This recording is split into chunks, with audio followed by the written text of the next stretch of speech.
Bismillahirrahmanirrahim. Assalamualaikum warahmatullahi wabarakatuh.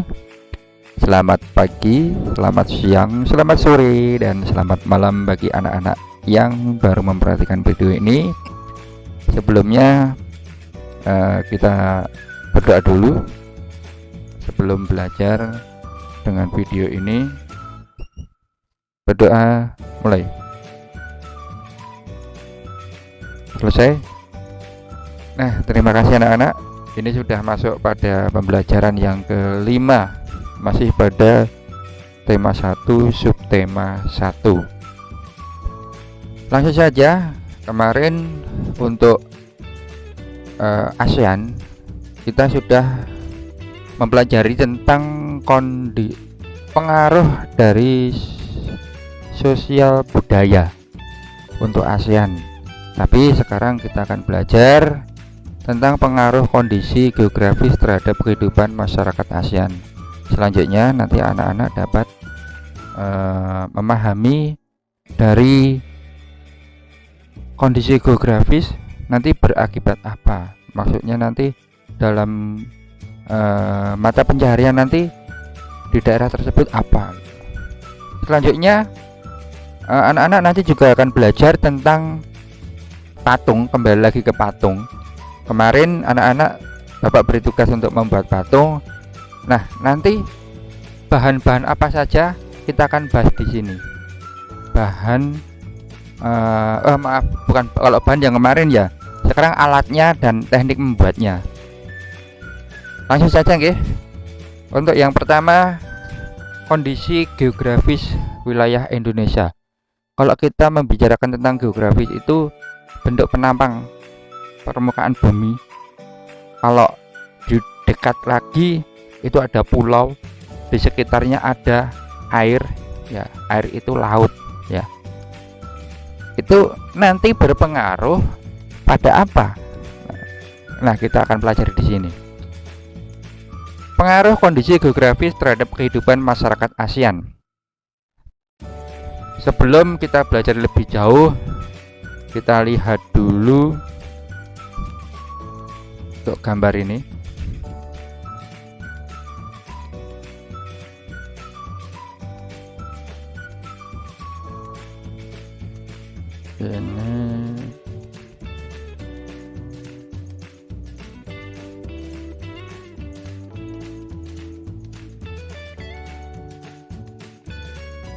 Nah, kelihatan ya.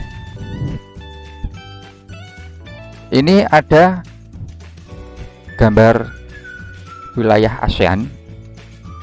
Di sini ada Myanmar, Thailand, Kamboja, dan Indonesia. Ini paling besar ya, paling besar dan jaraknya paling jauh-jauh ya, dari Sabang sampai Merauke dibanding negara-negara lain. Nah, perhatikan saja.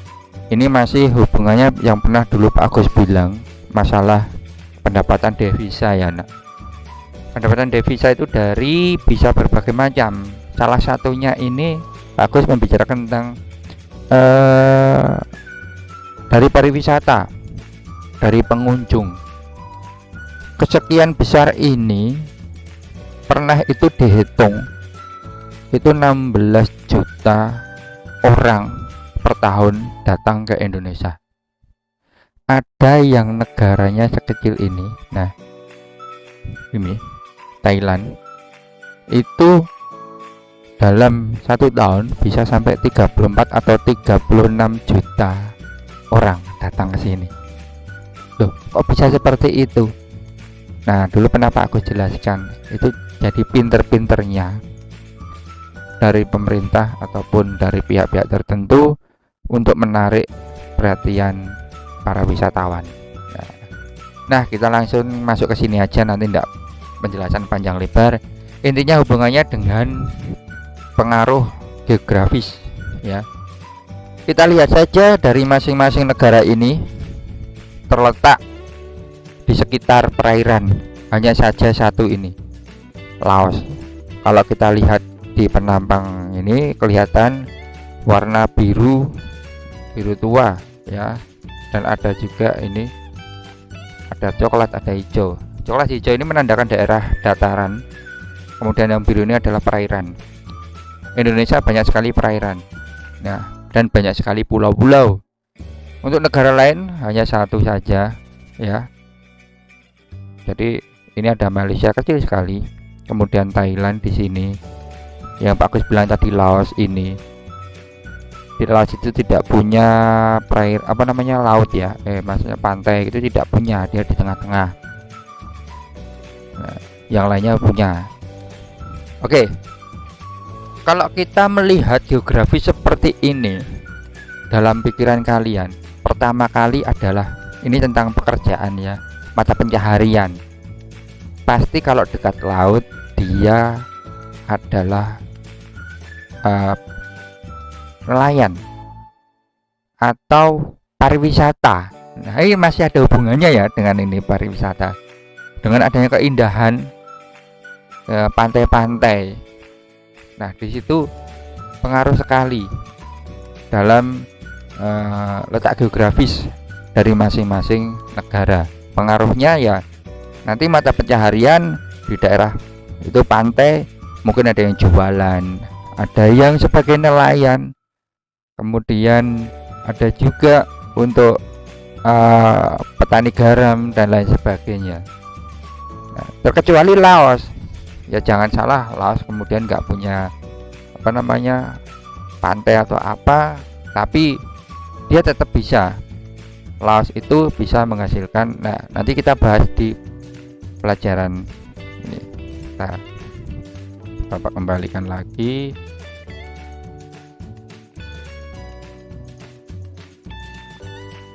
Sip. Kondisi geografis sebuah negara mempengaruhi kehidupan masyarakat di negara tersebut. Berdasarkan letak astronomis, Asia Tenggara terletak pada 28 derajat lintang utara, LU itu lintang utara, sampai dengan 11 derajat lintang selatan, dan 93 derajat bujur timur sampai dengan 140 derajat bujur timur. Lintang itu gini ya, batasnya Katulistiwa itu 0, kemudian naik lintang utara, turun lintang selatan, kemudian bujur timur itu dihitung dari Greenwich ya. Bujur timur itu sekitar 93 derajat sampai dengan 140 derajat bujur timur. Letak tersebut menyebabkan bagian besar negara di Asia Tenggara beriklim tropis. Kenapa? Ada di sekitar Katulistiwa ya, yang kalau paling dekat dengan Katulistiwa mungkin paling panas ya, bukan mungkin ya, jelas paling panas karena paling dekat dengan matahari. Makin jauh dari Katulistiwa itu semakin dingin. Untuk di Asia Tenggara beriklim tropis. Negara dengan iklim tropis memiliki 2 musim, yaitu hujan dan kemarau ya. Kalau semakin menjauh ada tambahan musim lagi, ada musim dingin ya. Tapi di sana bukan hujan kemarau lagi, musim panas, musim dingin, musim hujan ya, seperti itu. Iklim tropis sangat cocok untuk pertumbuhan tanaman pangan karena cuaca yang panas, pertumbuhannya bagus. Padi merupakan tanaman pangan utama yang dikembangkan di kawasan ASEAN, negara penghasil terbesar di ASEAN ya. Maaf tadi belum Bapak coret.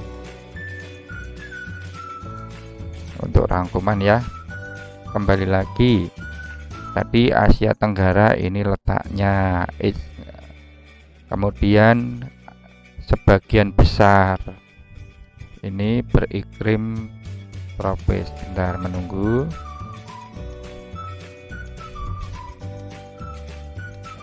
Beriklim tropis. Tropis rasanya kayak gini, cuacanya panas ya.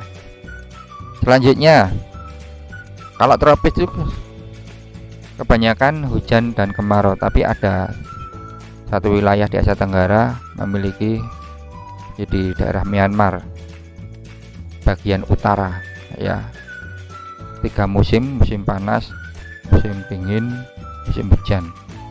Yang membedakan ini panas dingin. Iklim tropis sangat cocok pertumbuhan tanaman pangan ya, tanaman pangan. padi. Nah, seperti daerah kita merupakan tanaman pangan utama sebagai makanan pokok dimanapun tempat ya, ada terkecuali ya yang ada makanannya itu dari roti, tapi bagian besar itu memakai nasi. Negara penghasil padi terbesar, nah ini padi terbesar di ASEAN itu adalah Thailand, Indonesia, Myanmar, Vietnam. Selain itu, hewan ternak juga dapat dikembangkan berkembang biak dengan baik di kawasan Asia Tenggara karena tersedia makanan bagi hewan ternak. Hewan ternak juga ada. Iklim tropis menyebabkan wilayah Asia Tenggara didominasi hutan hujan tropis. Hutan hujan tropis itu hutannya itu lebat, kemudian tanaman, ini penjelasan ada, hutannya lebat, rapat gitu loh. Mana nih? Ya ini, antar pohon rapat, daunnya lebat, hijau sepanjang tahun. Ya. Dan jenis tumbuhan beraneka ragam. Hutan hujan tropis merupakan paru-paru dunia. Memang sangat betul, yang namanya hutan itu paru-paru dunia karena wilayahnya kalau dilihat dari atas hijau itu ya, hijau sepekat itu banyak sekali tumbuh-tumbuhan dan juga termasuk hutan-hutan itu. Nah, materi IPA bahwasanya pohon itu menghasilkan oksigen, yang disedot itu karbon dioksida. Oleh karena itu, kalau kita membuang karbon dioksida malah dibutuhkan oleh tumbuhan, disedot. Kemudian tumbuhan mengeluarkan oksigen. Oksigen kembali ke dihirup oleh kita. Makanya disebut kayak paru-paru dunia, karena paru-paru juga sama. Ambil oksigen, keluarkan karbon dioksida. Nah, itu dibutuhkan untuk paru-paru kita. Makanya diistilahkan paru-paru dunia. Karena ini paru-paru dunia harus dijaga. Ya, hutan disebut paru-paru dunia karena pohon di dalamnya menghasilkan oksigen, sudah Bapak jelaskan tadi. Kemudian selain itu, hutan hujan tropis di kawasan Asia Tenggara menghasilkan banyak kayu dan rotan sebagai bahan baku industri. Oke, tadi kita sudah mengetahui bahwasanya negara di ASEAN itu daerah tropis, otomatis pertanian cocok ya, agraris ya. Kemudian ada hewan ternaknya juga. Lalu pengaruh kondisi geografis terhadap kehidupan masyarakat ya, kehidupan masyarakat. Lalu ada juga kalau di situ menghasilkan pohon-pohonan banyak ya, ada kayu, rotan, itu sebagai bahan baku industri. Jadi industri seperti almari, kerajinan, kursi dan lain sebagainya. Nah, itu sebagai mata pencaharian mereka. Jenis kayu yang dihasilkan meliputi mahoni, eboni, ulin, dan jati, dan sebenarnya masih banyak lagi. Sebagian besar negara di kawasan Asia Tenggara memiliki laut yang luas. Nah, ini dia ya, terutama Indonesia, sangat banyak sekali, luas. Ada satu negara yang tidak memiliki, yaitu Laos. Nah, tadi yang Pak Agus jelaskan ya, Laos itu di tengah-tengah diapit negara. Sebagian besar negara di kawasan Asia Tenggara mengembangkan kegiatan perikanan tangkap. Nah, kalau dekat dengan laut kayak gini, penduduk yang tinggal di kawasan pesisir ya, pesisirnya bagian pinggir-pinggir. Hasil perikanan tangkap di kawasan Asia Tenggara yaitu ikan tuna, cakalang, hasilnya ini ikan tuna, cakalang, udang galah ya. Selain kegiatan perikanan, kawasan laut di Asia Tenggara dimanfaatkan untuk kegiatan transportasi. Nanti transportasi pindah ke antar negara, antar pulau ya. Pelabuhan Selat Malaka merupakan pelabuhan yang sangat ramai di Asia Tenggara. Keramaian ini disebabkan letak Selat Malaka berada pada jalur perdagangan dunia. Nah, ya kalau itu letaknya strategis di antara negara-negara manapun bisa bisa terjangkau. Nanti otomatis di situ rame. Tidak hanya di situ, mungkin jalurnya ke sana negara jauh di luar ASEAN juga. Makanya ini menjadi jalur perdagangan dunia, bukan hanya se-ASEAN, karena letaknya strategis.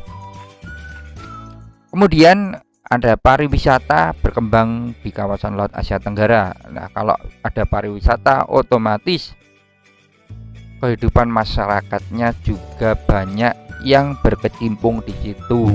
Ada juga di Indonesia jelas, kalau kalian pergi ke tempat pantai-pantai Parangtritis contohnya, nanti di situ ada yang bekerja sebagai, salah satunya pasti ada tukang parkir ya. Kemudian ada juga yang dagang, ada juga yang berjualan yang lainnya ya. Tapi yang paling mendominasi di daerah perairan itu yaitu tadi nelayan, kemudian petani garam seperti itu. Kalau hubungan dengan pariwisata tadi ya nanti penyewaan perahu ya, kemudian ada yang pemandu wisata dan lain sebagainya. Nah, karena keindahan panorama sebagai daya tarik, banyak wisatawan, kemudian banyak orang yang bekerja di situ. Kemudian ada juga bahan tambang, karena di mana Asia Tenggara itu juga dilewati oleh jalur api atau apa itu, intinya di situ banyak sekali gunung-gunung berapi. Selain itu, kalau gunung berapi kan menghasilkan gas bumi, nanti hubungannya dengan gas bumi.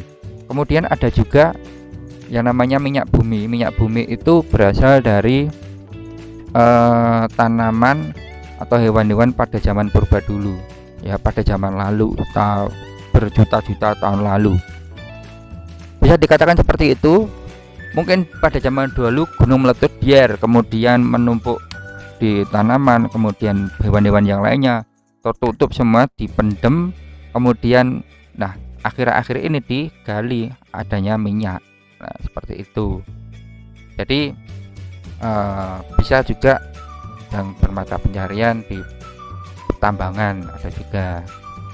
Nah, begitu ya untuk kondisi geografis di Asia Tenggara. Jadi tadi yang pertama, kalau daerahnya itu tempatnya dekat-dekat dengan laut, itu mata pencahariannya ya hubungannya di tentang perairan, kayak transportasi, kemudian nelayan ya, seperti itu. Karena pariwisata ya nanti di situ ada pemandu pariwisata, kemudian ada yang jualan, nah seperti itu ya. Pengaruhnya tergantung tempatnya masing-masing ya, seperti itu. Selanjutnya, alat dan teknik membuat patung. Kemarin Pak Agus menjelaskan untuk bahan-bahannya dulu. Nah, setelah bahan, ada ide kreatif dari masing-masing anak membuat apa terserah. Nah, nanti ada pelajarannya di situ. Pasti anak-anak memakai alat ya, alat dan tekniknya. Nanti Bapak tanya tekniknya apa. Nah, alat merupakan faktor penting dalam membuat patung. Berikut beberapa alat yang biasa digunakan untuk membuat patung, yaitu pahat. Pahat itu terbuat dari logam, memiliki mata pisau. Ya bisa juga memakai apa kayak pisau itu loh, itu juga bisa. Tapi pahat itu biasa digunakan, ini contohnya ada videonya ini. Oke, ini Bapak share dulu YouTube. Nah, ini ya kelihatan.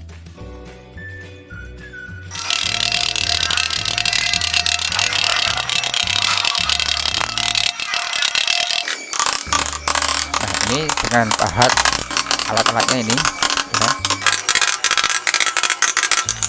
Ini gerak cepat ya.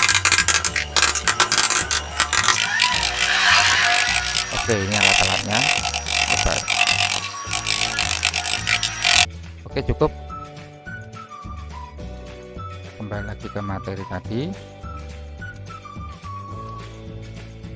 Oke, pahat itu tadi berfungsi untuk memahat atau mengurangi permukaan bidang sesuai bentuk. Di pahat dikit-dikit nanti akan membentuk tadi gambar sapi kayaknya. Kemudian palu yang digunakan untuk mahat tadi, untuk mukul ya. Palu merupakan alat pelengkap pahat, digunakan untuk memukul pahat sehingga pahat menekan bidang yang ingin dibentuk. Kemudian butsir itu apa toh? Saya buka di sini.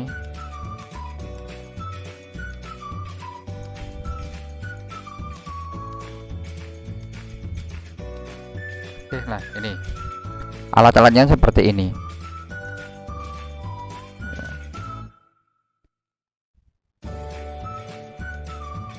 Bisa seperti ini ya, seperti ini. Ada juga yang seperti tombak ini seperti ini juga ada congkel ini semuanya butsir. Tujuannya kalau ini seperti gambar ada dari tanah liat kemudian dikorek-korek kayak gitu.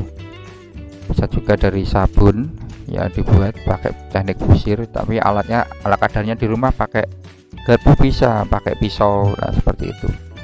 Nah itu tentang butsir ya. Selanjutnya kembali ke materi. Kemudian tang tahu sendiri toh yang kayak cadet itu. Tang alat digunakan untuk membengkokkan, mengencangkan dan memotong kawat tang. Kemudian ada sendok adonan, bisa digunakan untuk mengambil adonan dan menempelkan pada kerangka patung. Nah, sendok yang dipakai buat makan gitu sama. Meja putar, nah, kalau meja putar kayak gini. Untuk meja putar seperti ini. Nah, dia meja ini diputar, di atasnya ada tanah liat. Ini masih pakai manual ya. Dan sekarang sudah ada alat modern pakai mesin, tapi ini masih pakai manual zaman dulu. Tapi hasilnya mungkin lebih beda. Bisa jadi lebih halus ini, karena kecepatannya bisa diatur sesuai dengan keinginan ya, tergantung masing-masing pengrajin. Meja putar sudah. Kemudian cetakan merupakan alat digunakan untuk membuat patung dengan teknik cetak menggunakan bahan cor seperti logam. Ini salah satu bahan untuk mencetak. Oke, ini dengan teknik cetak. Kali ini saya akan ajak Anda buat mencetak fiberglass. Ini adalah cetakannya. Cetakan saya sebutnya molding atau master negatifnya. Ini langkah awalnya. Kita bersihkan dulu ini pakai lap bersih. Setelah semua media sini bersih, terus kita olesin pakai ini. Mirror glass ini dari Meguiar. Ini buat apa sih fungsinya, Mas? Fungsi dari apa namanya? Mirror glass ini adalah sebagai anti lengket. Ya, kurang lebihnya anti lengket lah. Ada dua yang saya tahu, yang saya paham, yang saya pelajari. Percepat ya. Ada dua yang... Jadi nanti bagaimana toh ngecornya itu? Ya, saya akan cari aman juga, walaupun saya tidak membahas ininya dulu deh. Nanti. Nah, ini sudah dikasih bahan cor. Bapak mundur dikit lagi. Tuang ke sini, saya kasih katalis. Kasih obat-obatnya. Seperti cair kalau secukupnya saja. Sinyalnya buruk ya, maaf. Ini kalau sudah dituangkan di tempat cetak, ini katalisnya berapa sih? Saya tidak membahas ininya dulu deh. Nanti saya buatkan video buat perbandingan saja, sama pengenalan dasar buat fiberglass.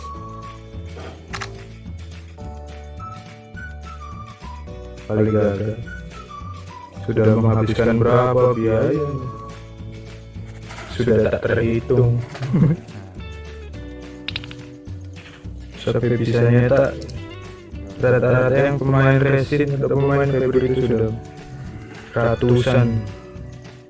Sama perkiraan Bapak percepat lagi. resin sudah saya tuang dan saya campur dengan katalis.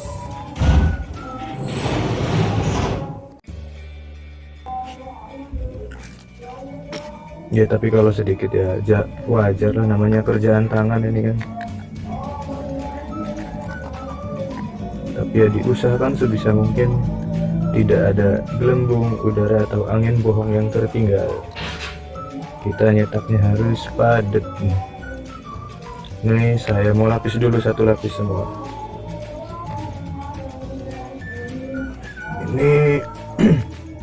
Ini sudah kelar satu lapis, mau saya tambahkan satu lapis atau satu layer lagi untuk semua bagian ini. Semuanya harus diusahakan merata, tipis-tipis saja, nggak bisa langsung seperti tadi ya, sedikit saja, nggak bisa langsung satu lembar mat atau serat itu dimasukin sini, nggak bisa karena ini medianya sulit, banyak lekukan, kecuali medianya datar atau flat itu bisa. Ini sudah selesai, 2 layer, tinggal kita tunggu kering. Gampang tuh. Hasil jadinya Jadi nanti dulu, ntar dulu. Nih hasil jadinya. ternyata sih membuat sepeda. Ini sudah jadi seperti ini, tinggal kita rapikan area sini, tinggal digerinda. Tuh, udah jadi deh. Ntar dulu. Oke, terima kasih. Membuat patung dapat dilakukan dengan berbagai macam teknik. Bahan yang digunakan beberapa teknik membuat patung sebagai berikut ya. Teknik pahat pertama. Tadi di video sudah ada teknik pahat tadi, membuat sapi, patung sapi ya, dipahat itu dengan cara mengurangi bahan sedikit demi sedikit, nanti menggunakan alat pahat yang tadi. Kemudian nanti bisa dihaluskan memakai kikir, pasah, amplas. Kemudian teknik busir tadi ya, kalau anak-anak pernah tahu itu membuat patung dari sabun, kayak diukir gitu loh. Nah, nanti bisa membentuk menjadi ikan atau membentuk bunga lah, seperti itu. Busir dicongkel dikit-dikit. Teknik busir digunakan pada saat membuat patung dari bahan lunak ya, dari tanah liat, plastisin ya. Teknik ini dilakukan dengan cara menambah mengurangi. Kalau pakai sabun nggak bisa menambah, kurang terus. Kalau pakai tanah liat bisa, kalau kesalahan ditambal gitu bisa, kemudian ditekan. Selanjutnya teknik cetak yang tadi ya, dengan cara cor. Nah, ini tadi fiberglass. Kalau perunggu emas ini logam, semen jelas. Semen itu patung-patung itu bisa dicor, ada cetakannya ya, kayak cetakan tadi ya. Nanti setelah itu dibuka, nanti buat lagi, buka lagi, buat lagi, buka lagi, seperti itu. Kemudian teknik konstruksi ini teknik merangkai dan menyambung, seperti halnya ini di video ada. Ini membuat patung dengan cara merangkai. Kalau anak-anak tahu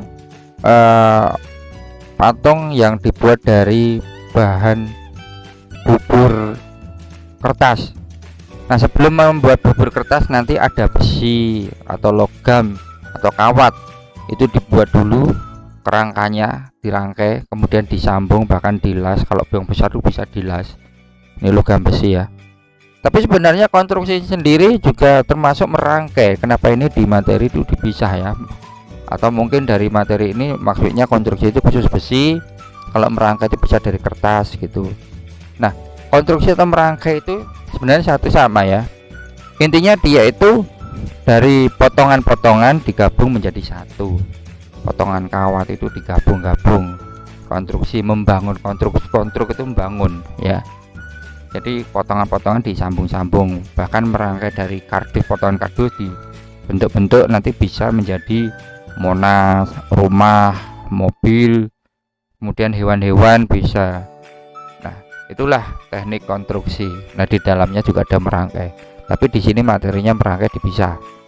Ini merangkai berbagai macam bahan. Nah, seperti itu. Oke, ada beberapa teknik di sini.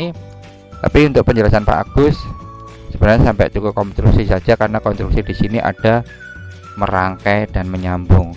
Merangkai sudah masuk di bagian konstruksi.